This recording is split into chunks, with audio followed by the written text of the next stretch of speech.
చేయాలి అని మా ముఖ్యమంత్రి గారు కావచ్చు, పవన్ కళ్యాణ్ గారు కావచ్చు, మా మంత్రివర్గం కావచ్చు చేయనటువంటి ప్రయత్నం లేదు. అట్లాంటి ప్రయత్నాల్లో మీరు వచ్చేసి ఈ రప్పాలు నరుక్కుంటా పోటాలు, గంగమ్మ జాతరలు ఇవి మేము డెఫినెట్లీ చేయం. మాకు 3.5 సంవత్సరాల టైం ఉన్నప్పటికీ కూడా మేము అభివృద్ధి మాత్రమే చేస్తాం, అరాచకం చేయం.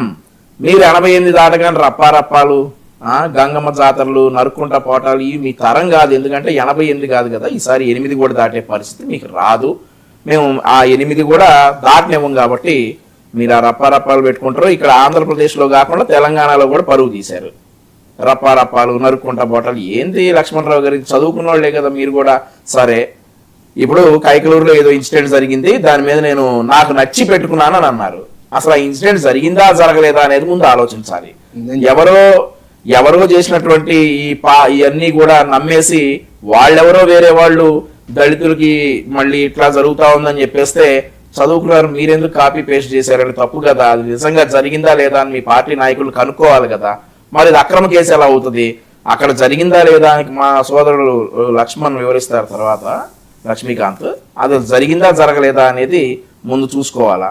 అలా కాకుండా నేను కాపీ పేస్టులు చేస్తానంటే ఎవరు చూస్తా ఊరుకోరు. ఏంటి అవినీతి ఏంటి విపరీతంగా ఉందట, ఏ వేల కోట్లు చెప్తున్నాడు ఆయన. సార్ చెప్పడానికి చెప్తారు సార్, వేల కోట్లు లక్షల కోట్లని వాళ్ళ నాయకుడు చేశాడు కాబట్టి అందరూ చేస్తున్నారని అనుకుంటారు అంతే. వాళ్ళు ఏదైతే చేస్తారో అందరూ కూడా అదే చేస్తారని అనుకుంటారు. డెఫినెట్లీ ఇప్పుడు అధికారంలో ఉన్న వాళ్ళ మీద అభియోగాలు వస్తాయి. అవి అవునా కాదా అనేది ప్రజలు తెలుస్తారు. అండ్ ఆల్సో గవర్నమెంట్ ఒకవేళ నిజంగా మా నాయకులు ఎవరైనా కనుక అవినీతి చేస్తే అక్కడ ఉన్నట్టు అధినేతలు, మా 3 పార్టీల అధినేతలు చూస్తా ఊరుకోరు. డెఫినెట్లీ దానికి పర్యావసానంగా ఉంటది. నో డౌట్ యాక్షన్ తీసుకుంటారు. అండ్ ఆల్సో ప్రజల ముందు దోషులుగా మేమే నిలబెడతాం. దానికి జయచంద్రారెడ్డి ఉదాహరణ. అతను చేశాడు అని చెప్పి ఒక అభియోగం వస్తేనే మేము సస్పెండ్ చేసాం పార్టీ నుండి. మీరేం చేశారు? జైల్లో నుంచి బయటకు వస్తే ర్యాలీలు చేస్తారా? అనంతబాబు అనే వాడు చంపేసి బయటకు వస్తే ర్యాలీలు చేస్తారా? మిథున్ రెడ్డి అనే అతని పాత్ర ఉందని చెప్పి సుప్రీంకోర్టు కూడా అతనికి బెయిల్ ఇవ్వకుండా ఉంటే బెయిల్ రాగానే ర్యాలీలు చేస్తారా? మేము అలా చెయ్యం. జయచంద్రారెడ్డి అనే వ్యక్తి అతనికి పాత్ర ఉందని తెలియగానే మేము తీసేసాం, అతని పార్టీ నుండి సస్పెండ్ చేసాం. సో మా పార్టీలో నాయకులు కానీ ఎవరైనా కానీ అవినీతి చేశారని తేలితే డెఫినెట్లీ చర్యలు ఉంటాయి. ఊరేగించాం, అలాగే పక్కన పెట్టుకుని తిప్పాం డెఫినెట్లీ. సో ఇది గమనించాలా. అధికార పార్టీ మీద డెఫినెట్లీ కొన్ని వస్తా ఉంటాయి. అవి వాస్తవాలా కాదా అని మేము గమనిస్తాం. డెఫినెట్లీ మా అధినేతలు చర్యలు తీసుకుంటారు. ఒకవేళ వాస్తవాలు అయితే దానికి ఉదాహరణలు కూడా ఉన్నాయి. తమ పార్టీలో ఎలా ఉంది, నెత్తినెక్కించుకుని ఊరేగుతున్నారు వాళ్ళనే. చెప్పండి, ఒక డిగ్రీ మీ పార్టీలో అవినీతి చేయటం అనేది ఒక అర్హత. ఎమ్మెల్యే సీట్ కానీ ఎంపీ సీట్ కానీ సాధించాలంటే.